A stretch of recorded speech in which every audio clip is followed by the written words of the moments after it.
आप देख रहे हैं सिटी 24 न्यूज़ चैनल। मुख्यमंत्री विजयभाई रूपाણીએ દિયોદર એસટી બસ સ્ટેન્ડનું લોકાર્પણ કર્યું। મુખ્યમંત્રી વિજયભાઈ રૂપાણી તારીખ 1 જાન્યુઆરી 2021ના રોજ નવા વર્ષે સાંજે 4 કલાકે ગુજરાત રાજ્ય માર્ગ વાહન વ્યવહાર નિગમ દ્વારા દિયોદર ખાતે નવનિર્માણ પામેલ એસટી બસ સ્ટેન્ડનું ગાંધીનગરથી ઈ લોકાર્પણ કર્યું હતું। આ કાર્યક્રમમાં બનાસકાંઠાના સાંસદ પરબતભાઈ પટેલના અધ્યક્ષસ્થાને યોજાયો હતો। પાલનપુર એસટી વિભાગના દિયોદર મુકામે રૂપિયા 159.13 લાખના ખર્ચે બાંધવામાં આવેલ છે અને આરસીસી ફ્રેમ સ્ટ્રક્ચરવાળા સુવિધાયુક્ત નવીન બસ સ્ટેન્ડથી અંદાજે 35,000થી વધુ મુસાફરો વાહન વ્યવહારની સુવિધા પ્રાપ્ત થશે।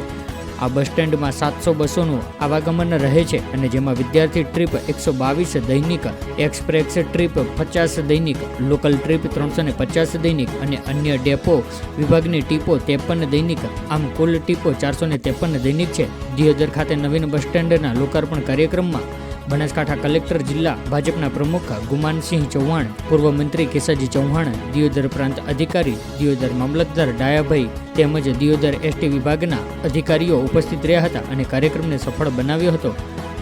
આ કાર્યક્રમમાં પધારેલા મહેમાનો દ્વારા દીપ પ્રાગટ્ય કરીને કાર્યક્રમને ખુલ્લો મુકાયો હતો અને પધારેલ સૌ મહેમાનોનું સ્વાગત કરવામાં આવ્યું હતું। પધારેલ મહેમાનો દ્વારા સરકારે કરેલા કાર્યોની આછેક ઝલક અપાઈ હતી।